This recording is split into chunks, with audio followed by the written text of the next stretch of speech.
But promotions must be earned, and in the Signal Corps, hours are crammed with duty. Dispatch riders bring urgent messages to the listening post. One such message, relayed to another sector of the line, will bring up mobile reinforcements. Now, with speed born of experience, the delicate machinery is dismantled.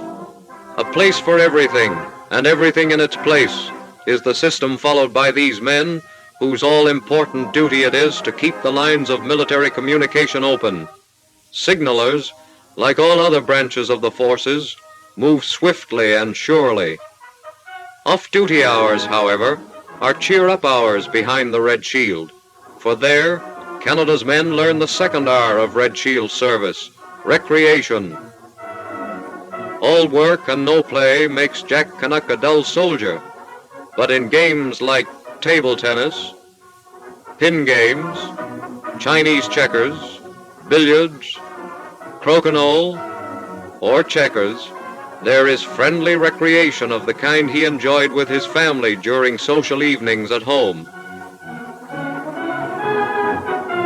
The motion picture show is well attended, for it provides pleasant diversion from the tough business of war.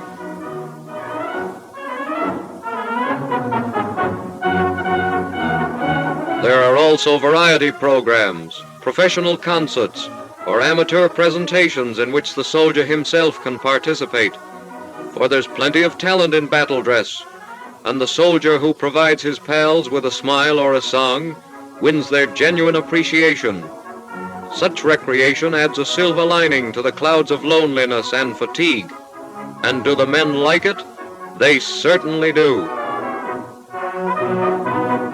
But Canada's men are athletic, and sports are the most popular of all kinds of entertainment.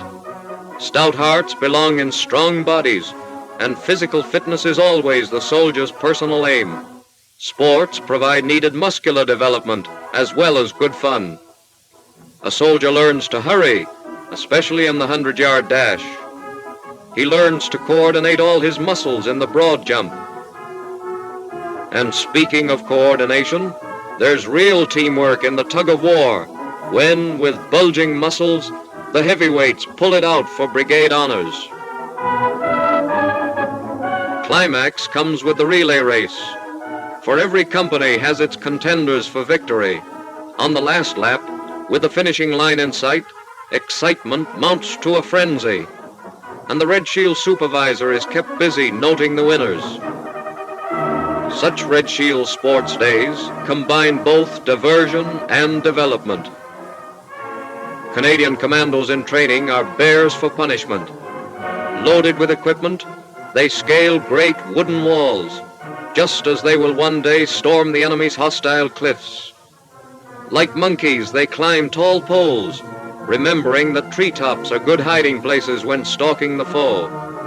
Hurdles are next, and none must be missed, for in actual combat nothing must obstruct the advance. Hand over hand, the commandos move across high-slung frames, an exercise that taxes endurance to the limit. Someday, the same technique may get them safely across an enemy railway bridge, via the less conspicuous underground route. Crawling through suspended boxes is not easy, but commandos must know how. Speed and agility carry the commando over his last obstacle. This is the training that makes bodies into steel. But the third hour of Red Shield service stands for relaxation, and the reading room is a favorite off-duty rendezvous. Here, tension and overstrain are relieved, and the world of war is forgotten. Private Canuck is transported into the realm of fancy or science, just as he pleases, for books are as varied as uniforms, and there's sure to be at least one to his liking. Relaxed in easy chairs, some combine the pastimes of reading and listening in, for all Red Shield centers are radio equipped.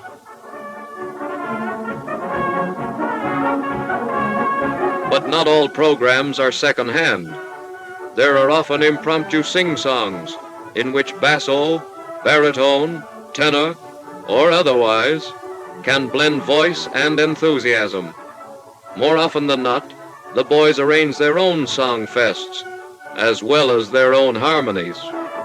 Visitation of relatives is eagerly anticipated by men in training, and the Red Shield Center provides a quiet corner where husband and wife or mother and son can meet to chat together.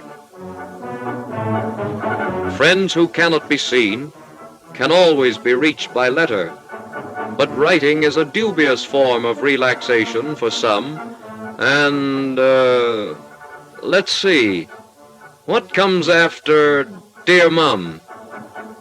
But persistence wins, and soon the sheet of notepaper with the familiar red shield in the corner will bear a message of love and greeting to someone who will read it through with pleasure many times. Stoker, pilot, gunner, sapper, mate, signaller, veteran, and recruit, all are encouraged to observe the Red Shield slogan, "Keep in touch with the folks at home," and they do. Behind the Red Shield, there is also relaxation of the spirit, for it is a man's spirit, more than anything else, that feels the strain of war. In the chapel, servicemen seeking spiritual strength can worship, pray, or meditate, together or alone. Personal problems can be taken to the supervisor, for he is a competent troubleshooter, and behind him stands the Salvation Army's great untangling machine. This war is different. This time, destruction rides on wheels, but so does mercy, for into a mobile war came the mobile canteen, speeding along highways or bumping over roadless fields on strenuous maneuvers. These fighting vehicles of mercy are marvels of ingenious construction. On one trip, they can serve hundreds of men with hot refreshments. They are equipped with radio to bring news flashes to isolated areas. They carry motion picture machines to cheer up men who are miles from anywhere. They are traveling mailboxes. They carry stretchers and already have served as emergency ambulances. These are the mobile canteens which loped over the debris-strewn streets of English cities to share gladly and generously with stricken Britishers the succor that was intended for Canadian troops. These mobile canteens, provided by Canada's civilian army, have already ministered to men with the smoke of battle on their uniforms and the marks of battle on their bodies. Yes, these mobile canteens are really fighting vehicles of mercy. Last at Dunkirk, they were among the first after Dieppe.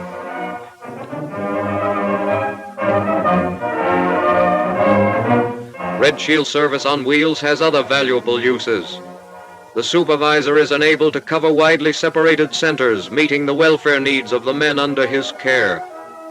He makes regular visits to the camp hospital, where he is always welcome, and where the patients have learned to recognize his shoulder badge as the symbol of sympathetic interest.